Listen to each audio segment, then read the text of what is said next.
Assalamualaikum warahmatullahi wabarakatuh. Saya Intan Antika dari Prodi Akuntansi. Saya di sini dari kelompok 11 untuk menjelaskan materi PKN, yaitu perwujudan Kepulauan Nusantara sebagai satu kesatuan ekonomi, dan juga perwujudan Kepulauan Nusantara sebagai satu kesatuan sosial budaya. Yang dimaksud di perwujudan Kepulauan Nusantara sebagai satu kesatuan ekonomi adalah poin pertama, yaitu Indonesia ini adalah negara kepulauan terbesar di dunia, di mana setiap pulau memiliki cadangan kekayaan tersendiri. Kekayaan alam inilah yang merupakan milik bersama dan akan digunakan untuk kemakmuran rakyat Indonesia.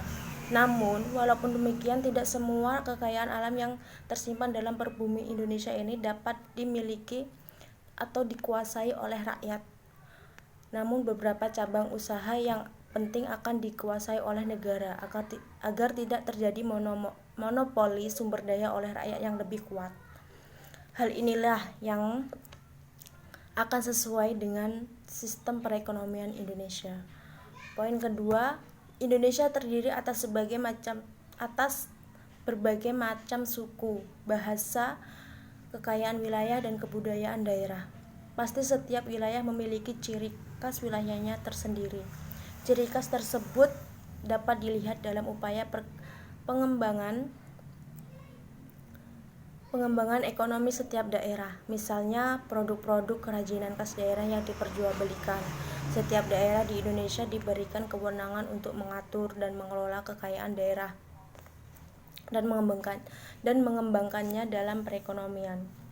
Contoh dari pengembangan ekonomi daerah tanpa meninggalkan ciri khas daerahnya ini yaitu seperti produk-produk kesenian Bali.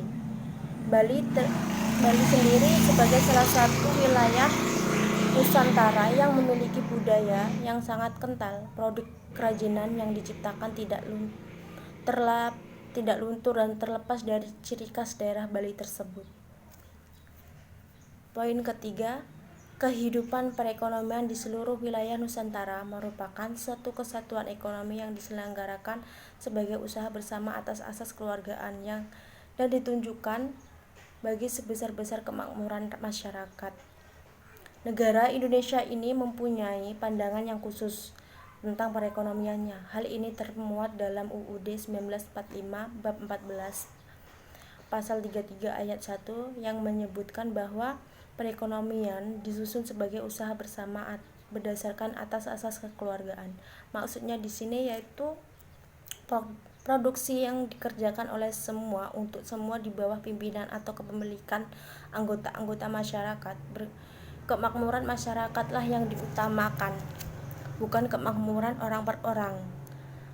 Pembangunan ekonomi harus melibatkan partisipasi rakyat seperti memberikan fasilitas dalam pembangunan usaha-usaha kecil.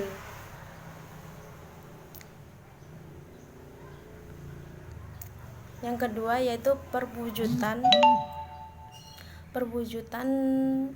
Kepulauan Nusantara sebagai satu kesatuan sosial budaya. Sosial sendiri memiliki arti kata yang berkenan dengan masyarakat. Mereka yang memiliki bersifat menolong, melihat sesama serta membantu yang kesusahan antar mereka. Budaya juga memiliki arti tersendiri, yaitu cara di mana diwariskan oleh generasi leluhur menuju generasi muda, sehingga digunakan untuk dalam sistem kehidupan sehari-hari. Budaya sendiri dapat terlihat di suku, agama, dan sebagainya. Satu kesatuan adalah sebuah sikap di mana seluruh perbedaan dijadikan satu sehingga tidak ada perbedaan di antaranya dan mereka memiliki derajat yang sama. Jadi maksudnya di sini adalah satu kesatuan sosial budaya adalah sebuah sikap di mana seluruh perbedaan sikap sosial dan kebudayaan yang dilakukan menjadi satu sehingga mereka memiliki tingkat yang sama sebagai manusia. Itulah penjelasan dari saya. Bila ada salah kata, saya mohon maaf. Dan saya akhiri, wassalamualaikum warahmatullahi wabarakatuh.